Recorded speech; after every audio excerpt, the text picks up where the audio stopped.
Aaron, you kind of knew this was coming. John Tortorella and the Blue Jackets have parted ways. I feel bad for Torts because the winningest coach, but this was kind of inevitable, wasn't it?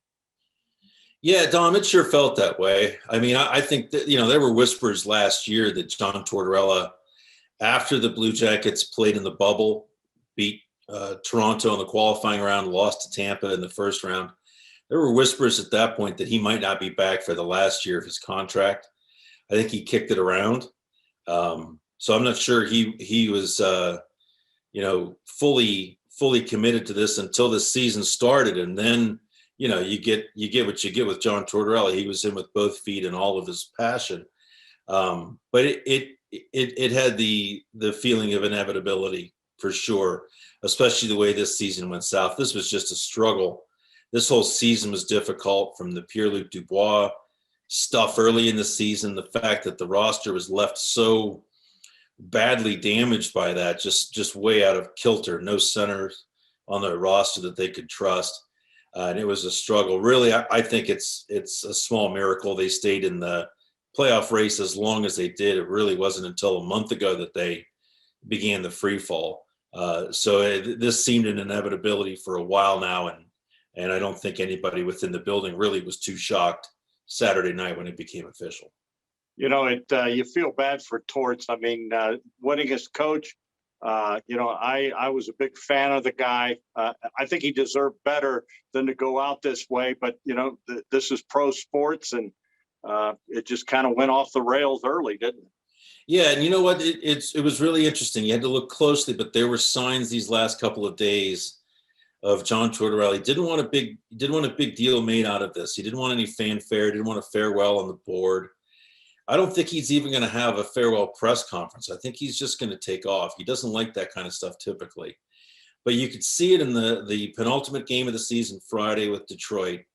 He had Jared Bowl, the former Blue Jackets enforcer, now an assistant coach, a development coach for them, had him on the bench with him. And it really wasn't clear to me Saturday what that meant Friday, until on Saturday you could see that he had other staff members there, Dan Singleton, Kenny McCudden. He was bringing these guys together to have an experience with them before he left the organization. Pretty touching. And, full marks to the fans. 5 minutes left in regulation last night against Detroit, and the fans start chanting Tortorella's name. No official fanfare, no official farewell, but some pretty emotional moments really for John Tortorella, his coaches, his players, just the way they handled things the last couple of days. This is the hard part of professional sports. This is but it is a part of it. And now the search is for a new coach. How important is this hire for this club as it looks to get back on the rails? Well, it is hugely important. I think it's one of the biggest decisions Jarmo Kekalainen faces during his time with the Blue Jackets. And really, we're at the point now with the GM where how well this hiring goes impacts the GM's potential longevity as well. That's the way it works in this game. I think it's also pretty murky as to which directions this is going. I remember 6 years ago, literally after they lost the first game of the season, saying to my colleague in New York, Pat Leonard, "Hey, what's the best way to get a hold of John Tortorella?" And he said, "No way. Are you serious?" And I said, "I think they might go Tortorella here," because that's kind of where they were looking. They were looking for a tough coach that could sort of crank this thing up here in Columbus after a couple of sort of milquetoast years with Todd Richards.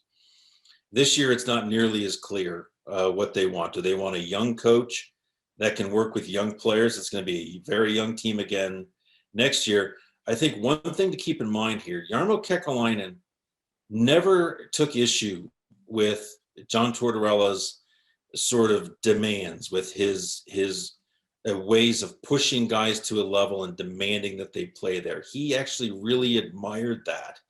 So I don't think he's necessarily looking for a best friend / players coach here. But I do think it's going to be someone who works more or has a reputation perhaps for working more on the offensive side of the ice. John Tortorella was a demanding defensive coach. They played a demanding defensive style. You may see that open up a little bit, but I don't think you should expect to see a warm and fuzzy coach replace John Tortorella, because that's not what Jarmo Kekalainen favors. Last thing, you threw out Torts' name. I remember talking when they brought in Hitch. You mentioned him. Give me a name. Well, can I give you a few names, because I think there's some really interesting guys available.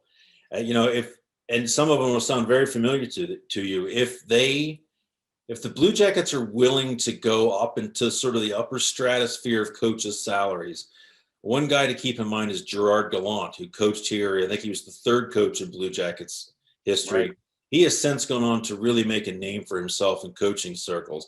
I think what we saw here in Columbus was a guy who coached really firmly under the shadow of Doug McLean, who was really calling the shots then.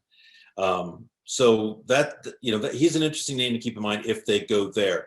No sign that they're going to spend that much money on a coach. So we'll sort of look at the next level, and this does not mean lesser coach at all.